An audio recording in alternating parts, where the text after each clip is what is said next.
अस्सलाम वालेकुम। Donald J Trump वो ट्रूथ सोशल पे अपने उन्होंने लगाया और अब उनके ट्विटर में भी ये शेयर हुआ है। Looks like we have lost India and Russia to deepest darkest China. May they have a long and prosperous future together. President Donald J Trump. Trump साहब यहाँ फरमा रहे हैं कि हिंदुस्तान और रूस, इनको हमने लूज़ कर दिया है। चीन को डीप डार्क चाइना, यानी अक्सर डोनाल्ड ट्रंप बड़ी ऑड सी लैंग्वेज इस्तेमाल करते हैं जो लिटरेरी तौर पे फॉरेन सेंस नहीं बनाती। बट यहाँ इशारा ये कर रहा है कि चाइना बड़े गहरे और खौफनाक अंधेरे का शिकार है, और वो मतलब जैसे एक वॉर्टेक्स है, एक नेक्सस है ईवल का, एक पोर्टल है टू एन ईवल यूनिवर्स। उसको वो साईफाई टाइप एक ज़रा लैंग्वेज भी देने की कोशिश कर रहे हैं। और उन्होंने कहा कि ये दोनों इकट्ठे सारे तीनों दोस्त प्यारे हैं, भाई बन के रहें और लंबी, और उनको मैं खुशहाल ज़िंदगी इनको मैं ग्रांट करता हूँ और विश करता हूँ। यहाँ पे जो इशारा है ना कि लूज़ किया, आपको याद हो और डोनाल्ड ट्रंप ने हमेशा एक बड़ा ही पॉजिटिव रिलेशनशिप मेंटेन किया है व्लादिमीर पुतिन के साथ और नरेंद्र मोदी के साथ।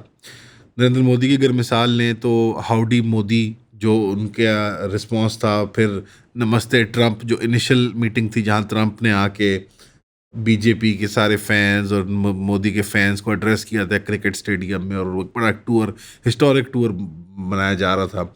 इसी तरह मोदी को वहाँ पे जो एनआरआई इंडियन है, जो नॉन रेजिडेंट इंडियन वहाँ रहते हैं अमेरिका के अंदर, उन्होंने वहाँ रिसीव किया। और फिर वो क्योंकि एक बहुत बड़ी वोटर बेस हैं और एक लॉबी ग्रुप हैं, उन्होंने ये ट्रंप और मोदी कनेक्शन बनवा के ट्रंप के इलेक्शन में मदद भी की। आपको शायद याद भी हो, इंडिया के अंदर मूर्तियां भी बनना शुरू हो गई थी डोनाल्ड ट्रंप की। एक मंदिर भी गालबन तैयार किया गया था डोनाल्ड ट्रंप की पूजा के लिए। और ऐसे ही है, जब बिन कासिम भी आया था तो ये लोग ऐसे ही हैं, ये हमेशा ऐसे ही करते रहे हैं।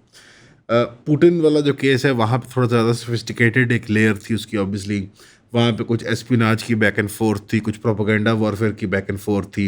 डेमोक्रेट्स की तरफ से एक इल्ज़ाम लगाया गया था कि डोनाल्ड ट्रंप जो है उसकी सेक्सुअल कॉम्प्रोमेट यानी वीडियोस बनाई हुई हैं पुतिन ने, और बड़ा एक स्कैंडल उन्होंने झूठा मूठा बनाया था, टू द पॉइंट कि जेम्स कोमी जो एफबीआई डायरेक्टर हैं वो कांग्रेस में पेशी करने भी आ गए थे कि हम इस पर क्या तफसील जानते हैं और क्या हकायक हैं इस सारे मामले के।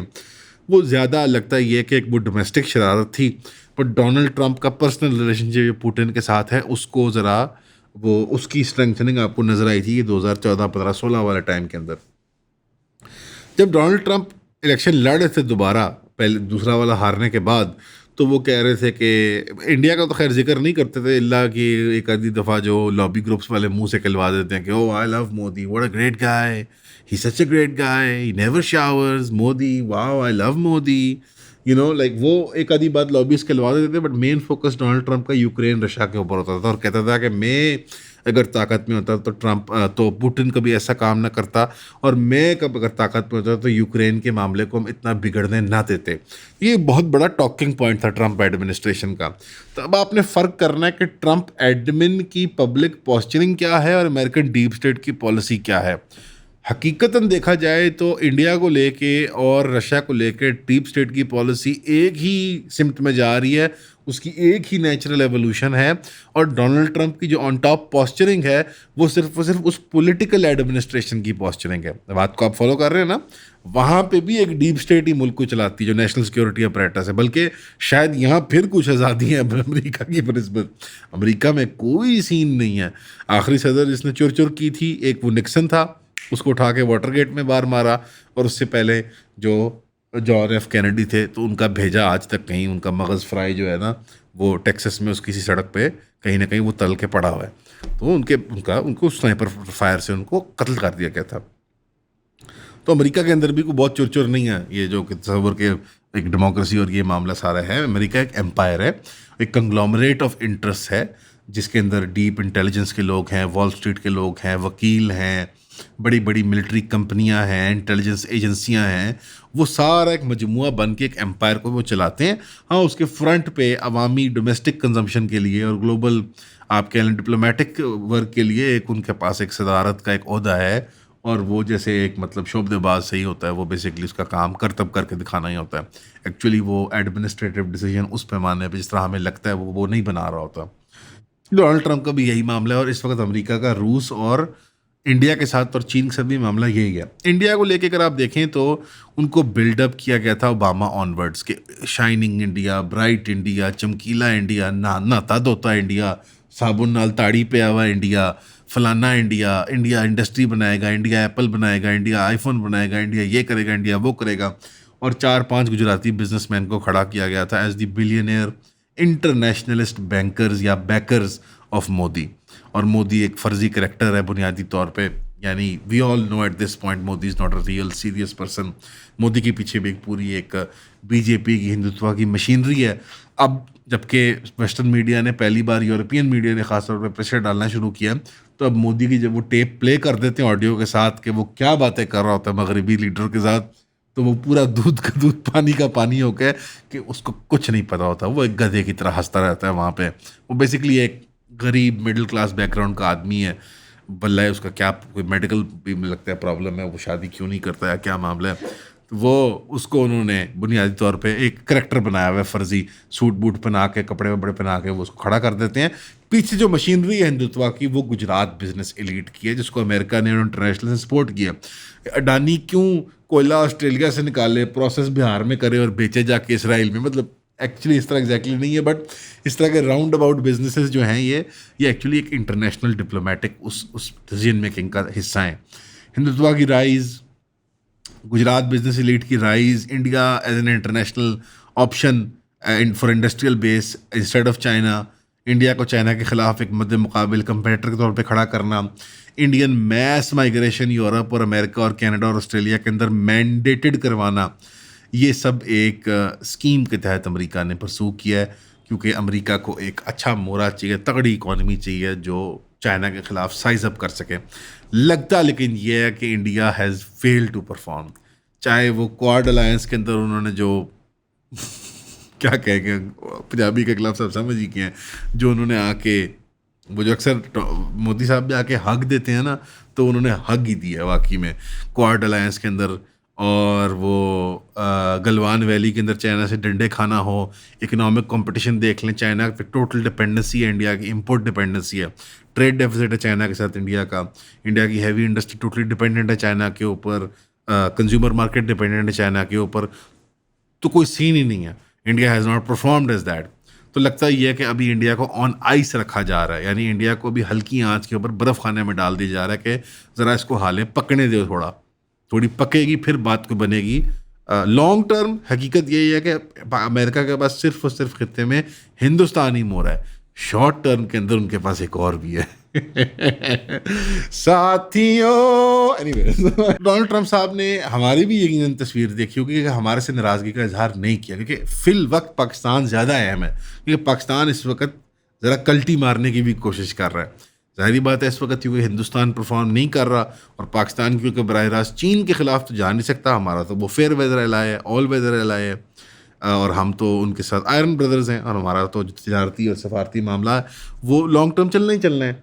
शॉर्ट टर्म में हम काम ये ज़रूर कर सकते हैं कि हम इंडिया की पिटाई कर सकते हैं, क्योंकि अमेरिका को कभी कभी अपने दोस्त की भी अपने दुश्मन से पिटाई करवानी होती है।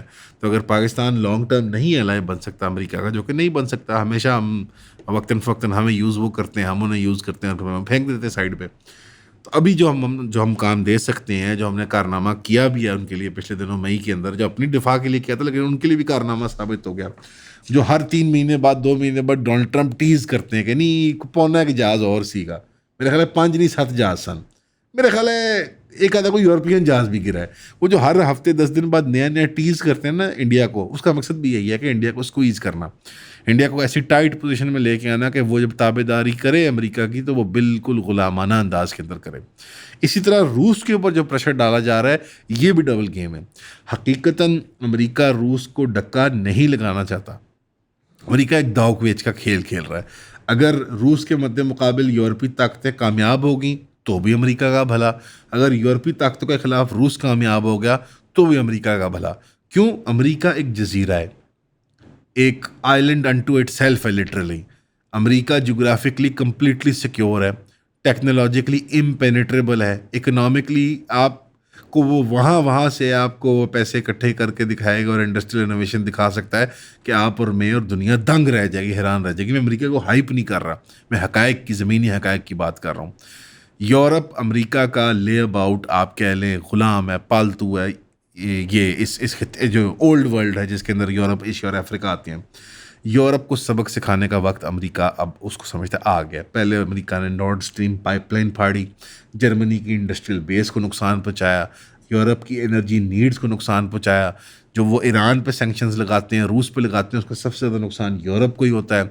अमेरिका यूरोप को डिस्टेबलाइज करना चाहता है कि वो कमज़ोर होकर, ताबेदार होकर, जिस तरह फ्रांस भड़के मारता है ना कि नहीं मेरी फॉरेन पॉलिसी है, पैलेस्टाइन एक मुल्क है, उई, वो उसको गिच्ची मरोड़ के अपने ताबेदारी में ला के अपना असला बेचना चाहता है, अपनी फ़ौज बेचना बनाना चाहता है उसको। और इंग्लैंड तो पूरी तरह मोरा है, ऑस्ट्रेलिया तो पूरी तरह मोरा है, स्पेन, पोर्चुगल, इटली, फ्रांस, ये कुछ हल्की फुल्की ना कभी कभी सर उठाने की कोशिश करते हैं। मेरी ज़ाती राय ये है कि मेरे ख्याल में ये अमेरिका के कैंप में ही फॉल कर जाएंगे। इनके पास वो सख्त नहीं है, कुव्वत नहीं है कि मुकाबला कर सकें।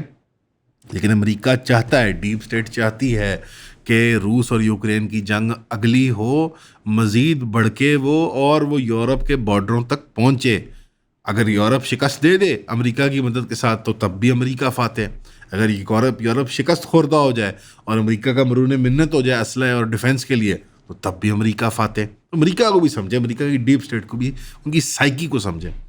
आप लोगों की सपोर्ट की वजह से आज हम यहाँ पे हैं। आप लोगों की सपोर्ट की वजह से हम ये कंटेंट बनाते रहते हैं। आप लोगों की सपोर्ट हमें चाहे इनबॉक्स डीएम की मद में है, चाहे वो कमेंट की मद में है, या स्पेशली 3000 रुपये की सब्सक्रिप्शन की मद में है, हमारे काम को बहुत आगे लेके जाती है। हमें किसी प्लेटफॉर्म की तरफ से कोई सपोर्ट नहीं है। आपके सामने हमारा चैनल डिमोनेटाइज हुआ है, एक दफ़ा नहीं 2 दफ़ा, उसकी वजूहत भी हमने आपको बताई हैं। डिमोनेटाइजेशन या फिर किसी की आवाज़ बंद कर देना बहुत गलत है, चाहे वो किसी भी इशू पे बात कर रहा हो। फ्रीडम ऑफ स्पीच के साथ खड़े हुए और हमें 3000 रुपये की सब्सक्रिप्शन प्रोवाइड करें। हमने ऑलरेडी ज़्यादा कंटेंट प्रोड्यूस करना शुरू कर दिया अपने पेड सब्सक्राइबर्स के लिए, और हमारी इवेंचुअली कोशिश होगी कि जो हमारा आधा कंटेंट है वो पेड सब्सक्राइबर्स के लिए ही हो। तो ईऑन फैमिली का पार्ट बने, 3000 रुपये दें, सब्सक्राइब करें। इसके अंदर एक मोरा है जिसको अमेरिका की डीप स्टेट कभी नहीं गालिब उस पर गलबा किसी को पाने देगी। उसका नाम है इसराइल। इसराइल और अमेरिका एक ही बला का नाम है, ये एक ही एंटिटी प्रैक्टिकली बन चुके हैं। They are joined at the hip. ये Harry Truman onwards they are the conjoined twins. पहले जिस तरह ये ब्रिटेन के कंजॉइंट ट्विन थे ना, बास्टर्ड चाइल्ड, जिस तरह कायदे आज़म ने कहा था, अब ये अमेरिका के बास्टर्ड कंजॉइंट ट्विन है, बिल्कुल साथ हिप से जुड़े हुए हैं। अगर सर्जरी करेंगे तो एक नहीं दूसरा भी मर जाएगा, एक नहीं बच सकता, दोनों मर जाएंगे। तो ये वो मामलात हैं एससीओ के बिल्टअप के अंदर। अब एससीओ कॉन्फ्रेंस में एक्चुअली हुआ क्या, चीन ने क्या क्या डिस्प्ले किया? न्यूक्लियर ट्रायड को डिस्प्ले किया अपने, कि हम लैंड, सी एंड एयर से न्यूक्लियर मिसाइल मार सकते हैं। हाइपरसोनिक और anti ship missile technology display की अपनी, और उन्होंने डायरेक्ट एनर्जी और एंटी ड्रोन वेपन डिस्प्ले किए अपने। उन्होंने अनमैन्ड ऑटोनोमस प्लेटफॉर्म यानी ड्रोन्स जो भागने दौड़ने वाले कुत्तों की मानंद होते हैं, उन्होंने air and space asset display किए अपने, और साइबर और इंफॉर्मेशन फोर्सेस के एसेट डिस्प्ले किए। अब इनको ये करके ज़रा आप ब्रेक डाउन कर देते हैं। उन्होंने जो न्यूक्लियर ट्रायड को डिस्प्ले किया, उन्होंने क्या पोस्चर किया। वर्ल्ड वॉर 2 विक्ट्री डे जो है उसमें चाइना का एक बहुत बड़ा किरदार रहा है तारीखी तौर पे। तो चाइना उसको सेलिब्रेट बहुत धूमधाम से करता होता है, क्योंकि वेस्टर्न मीडिया और वेस्टर्न कवरेज और वेस्टर्न पॉलिटिकल साइंस जो है ना, वो चाइना के किरदार को और रूस के किरदार को मिनिमाइज और एक्सक्लूड करती है वर्ल्ड वॉर 2 के अंदर। तो ये वाला पर्टिकुलरली उन्होंने बहुत धूमधाम से सेलिब्रेट किया, बिकॉज वो इशारा कर रहे हैं कि वर्ल्ड वॉर 2 जी मुक्की सी ना, उन अगली जी है ना उसकी तैयारी साड़ी पूरी है। बेसिकली उन्होंने उस वर्ल्ड वॉर 3 की तरफ इशारा किया है और उसको टीज करते हुए अपनी ताकत का मुजाहरा किया। न्यूक्लियर ट्रायड और स्ट्रेटेजिक मिसाइल टेक्नोलॉजी जो उन्होंने डिस्प्ले कर दी है, वो अमेरिका को दिखा रहे हैं कि इंजीनियरिंग कैपेसिटी में हम अब इस खित्ते के अमेरिका हम हैं, हम अब इस खित्ते के खड़पेंच हैं, तुम इसको रिकग्नाइज कर लो। और ये एक रीज़न है कि रूस के ख़िलाफ़ भी अमेरिका प्रॉक्सी वॉर लड़ रहा है। इंडिया को भी अमेरिका जो है वो पाकिस्तान के ज़रिए सबक सिखाता है, और चीन के को भी वो कभी डायरेक्ट हमला और हाथ नहीं डालेगा। वो साउथ कोरिया, हांगकॉन्ग, जापान, मुख्तलिफ मोरे खोल के रखता है। द रीज़न इज़ कि अमेरिका अब इतनी बड़ी जंग को ना अफोर्ड करता है, ना उसको ज़रूरत है करने की। इसके बावजूद कि वो टॉप पोजीशन बादशाह है, मैं बार बार ये बात याद दिला रहा हूँ, लेकिन टॉप पोजीशन से अमेरिका सेकंड पोजीशन पे आ रहा है, क्योंकि पहली 10 पोजीशनें सारी अमेरिका की हैं दुनिया के अंदर। आप बात समझ रहे हैं, यानी प्रॉब्लम को समझ रहे हैं ना साथ, कि वो नंबर 1 पोजीशन से हट रहा है, लेकिन नंबर 2, 3, 4, 5, 6, 7, 8, 9, 10 भी वही है। वो मसला ये है सारा। तो वो अपने आप को थोड़ा सा बैक सीट पे लेके जा रहा है, लेकिन वो अपने मोरों के ज़रिए, इसराइल हो, साउथ चाइना सी के अंदर ये सारे जजीरे और टापू हों, आपने देखा कि इंडोनेशिया ने नहीं पार्टिसिपेट किया।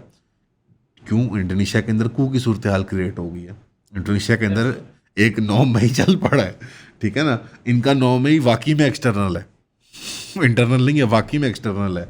क्यों? क्योंकि जो अमेरिकन डोमिनेंस है मलाया और इन टेरिटरीज के ऊपर, वो टूटती जा रही है चीन के इन्फ्लुएंस से, बिजनेस इन्फ्लुएंस से।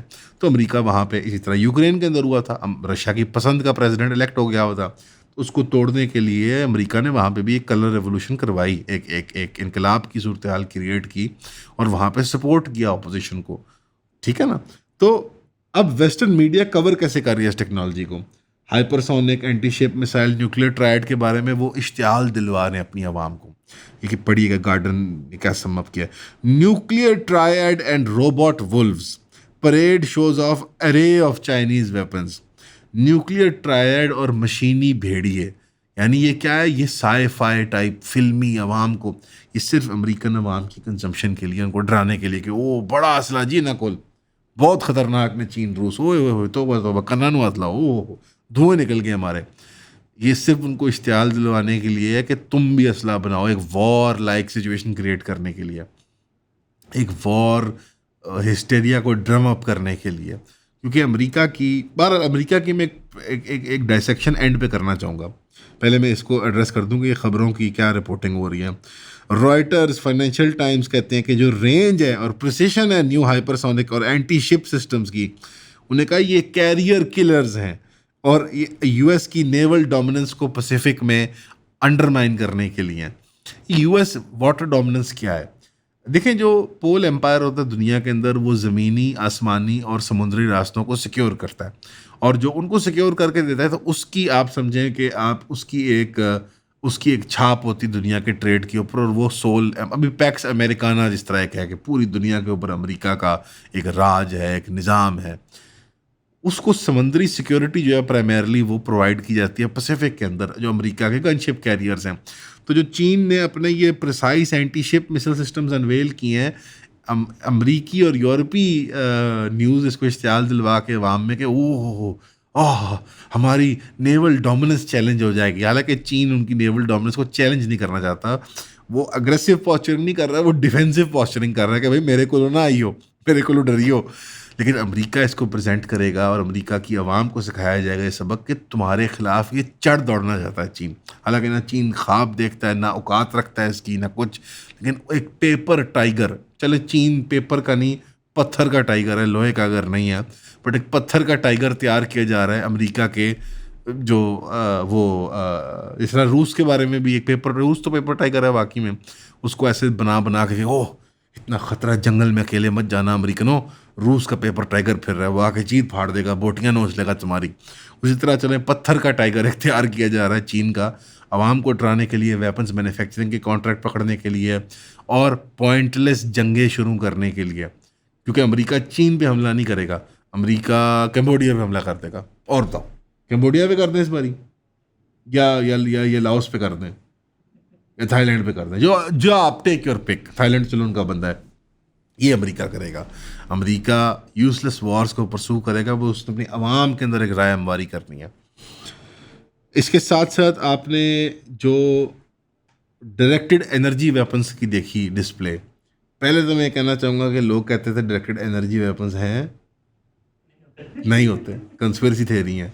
ये आपके सामने आ गई, ये वो जिन्होंने पब्लिकली डिस्प्ले किया, और ये स्पेसिफिकली एंटी मिसाइल टेक्नोलॉजी है। यानी कि ये जो लेज़र फेंकते हैं, डायरेक्ट एनर्जी मारते हैं, ये 5 कितने मिलीमीटर तक मेरे ख्याल पेनिट्रेशन कर लेती है। इसकी स्पेसिफिक है डिटेल यहाँ पे, मैंने पढ़ा था अखबार में कि ये 5 या 10 मिलीमीटर तक पेनिट्रेशन कर लेती है और किसी भी थिकनेस की, उतनी थिकनेस की किसी भी सब्सटेंस को मेल्ट कर देती है, और उससे क्या होता है कि वो हवा में ही मिसाइल वगैरह फट जाते हैं।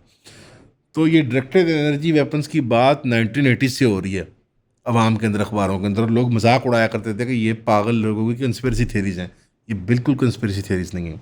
ये डायरेक्टेड एनर्जी वेपन्स एक और काम के लिए भी इस्तेमाल की जाती हैं, लेकिन वो आज मैं आपको नहीं बताऊंगा कि शायद वो यूट्यूब पे मसला बन जाए कि वो किस काम के लिए इस्तेमाल की जाती हैं। लेकिन ये मौजूद है, ये सब पब्लिकली डिस्प्ले भी करते हैं। अमेरिका भी काफ़ी देर से कर रहा है, यूरोप के कुछ मुल्क भी करते हैं, और चीन की टेक्नोलॉजी पार नन है। ये इक्वल मतलब एक्सेलेंस की चीज़ उन्होंने अपनी बना के दिखा दिया है। एक जो बहुत फैसिनेटिंग पहलू है, जो हम वेपन ज़रूर चीज़ों को साइड पे रखें मिलिट्री डिप्लोमेसी का, कि चीन और रूस ने, पुतिन ने रिकमेंड किया था कि हम स्विफ्ट बैंकिंग सिस्टम का मद्दे मुकाबिल निज़ाम बनाएं, कि हम जो ट्रांसफरिंग का, जो मनी ट्रांसफरिंग का सिस्टम है, हम अमेरिकन और यूरोपियन डिपेंडेंस से निकल आए। यूरोपियन तो कोई नहीं, हम कहते हैं अमेरिकन डिपेंडेंस से निकल आए। ये बहुत बड़ी फैसिनेटिंग बात है, क्योंकि इसके अंदर उसने इवन बॉन्ड्स की इशुएंस की बात की है, कि वो एससीओ के बॉन्ड्स हों, जिस तरह अमेरिकन स्टेट डॉलर बॉन्ड्स हैं जो पूरी दुनिया परचेज करती है, उस तरह एससीओ के अपने बॉन्ड्स हों। हम अपनी इकोनॉमिक उसको वो, क्योंकि वाकई में देखा जाए तो दुनिया की 53% पॉपुलेशन को एससीओ रिप्रेजेंट करता है। चाहे आना चाहें, आपको बात बुरी लगे अच्छी लगे, इसमें इंडिया भी है, इसमें चीन भी है, इसमें रूस भी है। ये 53% दुनिया की एक पॉपुलेशन का हिस्सा है, और बहुत बड़ा इकोनॉमिक पाए का एक टुकड़ा है। यकीनन आधा पाए उधर है, वेस्टर्न हेमिस्फीयर में है, लेकिन ये आधा पाए ईस्ट का भी है। तो वो उस बुनियाद पे एक ऑल्टरनेटिव इकोनॉमिक निज़ाम की वो बात कर रहे हैं, और अब फाइनली वो शायद स्टेज आ गई है कि अमेरिका इसको अलाउ भी कर ले, कि वो total trade dominance, total aerial और नेवल डोमिनेंस और टोटल लैंड डोमिनेंस अब अमेरिका नहीं मेंटेन कर पाएगा। मैं आपको बताया ना कि वो फर्स्ट से सेकंड पोजीशन पे आएगा, फिर सेकंड से थर्ड पे आएगा। अमेरिका एक्सेसिबल तब होगा जब वो 9th-10th पोजीशन तक पहुंचेगा, और वो भी पहुंचने में उसको बहुत टाइम है। और हम जो हमारे जैसे चीन और रूस जैसे मुल्क हैं, ये कोई 11वीं-12वीं पोजीशन पे जब पहुंचेंगे, तो ये भी टाइम है इसको। लेकिन ये सूरत हाल है।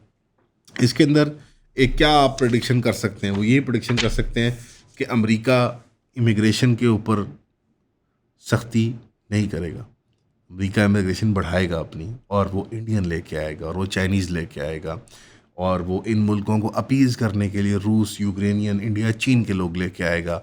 आपका भी दाव लगता है, लगाए ज़रूर। लेकिन इंडिया, अमेरिका के अंदर डेमोक्रेटिक फ्रीडम्स भी क्रैकडाउन होंगे, ये बात भी हकीकत है, नज़र आ रहा है, राइटिंग ऑन द वॉल है। और अमेरिका और यूरोप के ममालिक के अंदर डेमोक्रेटिक प्रोसेस बैक फुट लेंगे, बड़ी एक अजीब डायकॉटमी मेंटेन करेंगे। वो अपनी इमिग्रेंट पॉपुलेशन को हरास भी करेंगे, मारे पीटेंगे भी, उनसे मजदूरी भी लेंगे, उनके खिलाफ रेसिज्म भी करेंगे, लेकिन वो वाइट नेशनलिज्म को भी साथ साथ प्रमोट करेंगे। एक बड़ी अजीब सी, आप जैसे नया किस्म का फैशिज्म देखने लगे हैं। इस सारे इकोसिस्टम के अंदर, अमेरिका के अंदर, नॉर्थ अमेरिका के अंदर, साउथ अमेरिका के अंदर एक मज़हब है, एक दीन है, इस्लाम। वो नहीं बचेगा। वो आप पहली अमेरिका के अंदर 3% हैं, और 3% कुछ भी नहीं होता। हमें अपनी खैर मनानी चाहिए। यूरोप हमारे लिए फिर महफूज है, गल्फ़ है, ये सब शाम वगैरह, north Africa, Europe. America is not. हमें टारगेट करने के लिए पूरा एक दोबारा war on terror style narrative बनाया जा रहा है, एंटी इमिग्रेशन, एंटी मुस्लिम, जो भी उसको आप कहें। उसमें इलॉन मस्क शामिल है, उसमें वो यूके का टॉमी रॉबिन्सन शामिल है, उसमें बिलियंस ऑफ ज़ायनिस्ट डॉलर शामिल हैं, पूरी इसराइल की मशीनरी, उसमें अब इंडिया भी कूद पड़ा है पिछले 8-10 सालों से, आप देख रहे हैं। तो वो मुसलमानों को और इस्लाम को स्पेसिफिकली टारगेट किया जाएगा, और हर 50 साल 100 साल बाद जब इस्लाम को एक चैलेंज मिलता है, तो इस्लाम ट्रांसफॉर्म करता है, नई अज़म, नए हौसले के साथ मुकाबला करता है, और मुसलमान जो है उसमें से कामयाब ही निकलते हैं। ना कि हमारी अकल की बुनियाद पे, ये अल्लाह की कुदरत है। हमारे ऊपर होता तो हम शायद आज से 1000-1200 साल पहले तबाह हो चुके होते एज ए कौम। तो अल्लाह ने करम किया, बदर के दिन, तबूक के दिन, यरमूक के दिन, हतीन के दिन, करते करते कदर, हमारी कदर, हमारे रसूल की कदर रखते हुए, हमारी उम्मत की कदर रखते हुए, आज सल्लल्लाहु अलैहि वसल्लम, आज हम इस नौयत तक पहुँच गए हैं। तो आज आने वाली नई सदी में भी ये मुकाबला आ रहा है।